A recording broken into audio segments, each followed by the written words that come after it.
तुमचा खास कार्यक्रम आणि जागा हवी आहे परफेक्ट, तर मग या sky suites and n banquet hall Yeola येथे उपलब्ध आहेत. AC आणि non AC rooms, free wifi, free parking, gym सुविधा, बर्थडे पार्टी असो, एंगेजमेंट असो किंवा कुठलाही कार्यक्रम, सर्वांसाठी एकच ठिकाण. Sky suites and n banquet hall, Darade complex, 3रा मजला, नगर मनमाड हायवे, येवला. येवला नगर परिषद निवडणूक 2025 संपन्न झाल्यानंतर राष्ट्रवादी काँग्रेस व भारतीय जनता पार्टीची सत्ता नगर परिषदेवर स्थापन झाली होती. दरम्यान आज उपनगराध्यक्ष पदाच्या निवडणुकीसाठी राष्ट्रवादी काँग्रेस, अजित पवार गट व भारतीय जनता पार्टीच्या वतीने पुष्पा गायकवाड यांचा एकमेव अर्ज दाखल करण्यात आला होता. दुसऱ्या बाजूला शिवसेना शिंदे गट व राष्ट्रवादी काँग्रेस शरद पवार गट यांच्या वतीने एजाज शेख हे अर्ज दाखल करण्यासाठी गेले असता त्यांचा अर्ज वेळेत न पोहोचल्यामुळे मुख्याधिकाऱ्यांनी अर्ज नाकारल्यामुळे पुष्पा गायकवाड यांची बिनविरोध निवड झाली. दरम्यान शिवसेना नेते कुणाल दराडे तसेच राष्ट्रवादी काँग्रेस शरद पवार गटाचे गटनेते डॉक्टर संकेत शिंदे यांनी येवला नगरपालिकेच्या मुख्याधिकाऱ्यांवर पक्षपातीपणाचा गंभीर आरोप केला असून आम्ही वेळेत दाखल होऊन सुद्धा आमचा अर्ज स्वीकारला नाही, त्यामुळे आम्ही आजच्या निवडीवर बहिष्कार टाकत असून हायकोर्टात जाण्याचा इशारा देखील या प्रसंगी देण्यात आला. मुख्याधिकारी तुषार आहेर यांनी सांगितले की वेळ संपून गेल्याने अर्ज स्वीकारण्यात आला नाही, असे प्रतिक्रिया मुख्याधिकारी यांनी दिली आहे.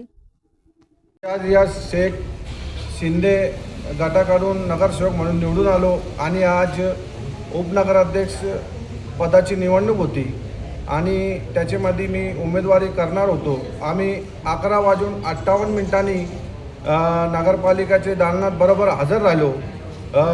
CO साहेबांनी 2 मिनटं आम्हाला तिथे बाहेर उभा केला आणि आम्ही भरायला गेलो तो त्यांनी उत्तर आम्हाला असं दिले का तुमचा वेळ संपलेला आहे, परंतु आम्ही बरोबर टायमावर गेलो होतो. आम्ही अल्पसंख्याक असल्यामुळे आमच्यावर हा अन्याय होतो का असा आम्हाला प्रश्न तुमच्या माध्यमातून विचारायचा आहे. आणि दुसरी गोष्ट याच्या आम्ही आज जे प्रक्रिया होणार आहे त्याच्यावर माझे जितके सहकार्य आम्ही बहिष्कार टाकणार आहोत. आम्ही 12 नगरसेवक होतो आणि काय अल्पसंख्याक समाजाचे मुस्लिम समाजाचे मतदान आम्हाला भेटणार होतो आणि 100% आम्ही ही निवडणूक जिंकणार होतो, परंतु याच्यावर आमचा प्रश्नचिन्ह आहे. येवला नगर परिषदेमध्ये उपनगराध्यक्षाच्या निवडीचे प्रक्रियेचा कार्यक्रम या ठिकाणी COच्या वतीने आयोजित करण्यात आलेला होता. आम्ही शिवसेनेच्या वतीने या ठिकाणी 11:58 दीपक खलदर एजाज शेख यांचा फॉर्म त्या ठिकाणी घेऊन आलो, परंतु 2-3 मिनटं आम्हाला बाहेर वेटीस धरलं आणि ज्यावेळेस 12 वाजता आम्ही त्या दालनात गेलो त्यावेळेस COंकडनं सांगण्यात आलं की तुमचा फॉर्म आम्ही स्वीकारत नाही आहे. आणि आमच्या समोर त्यांनी त्या ठिकाणी विद्यमान आमदारांच्या दालनामध्ये फोन केला की आम्ही यांचा फॉर्म स्वीकारू का नको स्वीकारू. तर त्याच विद्यमान आमदारांच्या कार्यालयातून सांगण्यात आलं की यांचा फॉर्म स्वीकारू नका. मग खऱ्या अर्थाने ही लोकशाहीची प्रक्रिया आहे का, हा माझ्यासारख्या सर्वसाधारण कार्यकर्त्याच्या मनामध्ये प्रश्न निर्माण होतो आहे. आणि एजाज शेख हे अल्पसंख्याक मधून येतात, मुस्लिम कम्युनिटीमधून येतात. कदाचित मुस्लिम कम्युनिटीनी मुस्लिम समाजाने या ठिकाणी शिवसेनेला भरभरून मतदान केलं, त्याचा राग मुस्लिम समाजाचा या ठिकाणी राष्ट्रवादीचे अध्यक्ष आणि विद्यमान आमदार काढताय का, हा आमच्या मनामध्ये प्रश्न आहे. कारण एक मुस्लिम बांधवांना आम्ही या ठिकाणी संधी देणार होतो उपनगराध्यक्ष म्हणून, ती संधी देऊ पाहत होतो.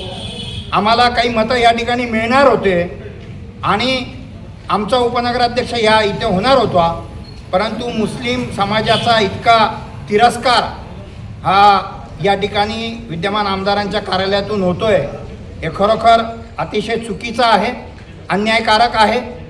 पण सातत्याने आम्ही हा लढा देत राहू आणि अशा प्रक्रियेमुळं आज आमच्या दोन्ही गटनेत्यांनी या ठिकाणी ठरवलं आहे की उपनगराध्यक्षाच्या प्रक्रियेसाठी आम्ही आदरणीय माणिकभाऊ शिंदेंच्या पक्षाचे तुतारीचे जे 2 नगरसेवक तसेच आदरणीय एकनाथजी शिंदे साहेबांच्या शिवसेनेचे आमचे शिवसेनेचे 10 नगरसेवक, हे दोन्ही गटाचे नगरसेवक, एकूण 12 नगरसेवक, आज जे काही उपनगराध्यक्षाच्या निवडीची प्रक्रिया होते याच्यावर आम्ही बहिष्कार टाकतो, एवढं मी सांगतो आणि थांबतो. उपनगराध्यक्षपदाची निवडणूक या ठिकाणी आज होत आहे. खरं तर राष्ट्रवादी काँग्रेस, शरद पवार पक्ष आणि शिवसेनेतर्फे आम्ही एजाज भाई शेख यांचा उमेदवारी अर्ज दाखल करण्यासाठी 11:58 या ठिकाणी सर्व हजर होतो आणि 2 मिनिटाच्या वेळेअभावी 2 मिनिटाचं कारण देत हा फॉर्म स्वीकारला गेला नाही आणि हा मुख्याधिकारी साहेब यांनी या ठिकाणी अर्ज स्वीकारला नाही. खरं तर वेळेमध्ये असताना आणि लोकशाहीला घातक अशी ही प्रक्रिया या ठिकाणी आज राबवली गेली. ही का राबवली गेली तर नक्कीच या ठिकाणी आमच्या संपर्कामध्ये राष्ट्रवादी काँग्रेसचे पक्षाचे काही नगरसेवक, अल्पसंख्याक नगरसेवक होते आणि आम्ही त्या दृष्टीने एजाज भाई शेख यांचा अर्ज दाखल केला आणि अल्पसंख्याक असल्यामुळेच कदाचित या ठिकाणी ज्या पद्धतीने येवला शहरामध्ये मुस्लिम समाजाने राष्ट्रवादी काँग्रेस आणि शिवसेनेला जे मतदान दिलं त्याचाच एक राग कुठेतरी मनात ठेवून कदाचित एजाज भाई आमचे यांना उपनगराध्यक्षपदी आज फॉर्मसुद्धा भरून दिला नाही, अशा पद्धतीने लोकशाहीची या ठिकाणी आज थट्टा झालेली आहे. त्याचा आम्ही राष्ट्रवादी काँग्रेसतर्फे निषेध करतो. आज दिनांक 12/1/2026 रोजी उपनगराध्यक्षपदासाठीचं अर्ज दाखल करण्याची वेळ सकाळी 10 ते दुपारी 12 वाजेपर्यंत होती. एक जे पथक आलं ते 12:07 12:08 आलं. त्यांनी येण्या अगोदर कोणत्याही प्रकारची कल्पना दिली नाही की ते अर्ज दाखल करणार नाही. विहित मुदतीत विहित नमुन्यात अर्ज सादर न केल्यामुळे त्यांचा अर्ज स्वीकारण्यात आला.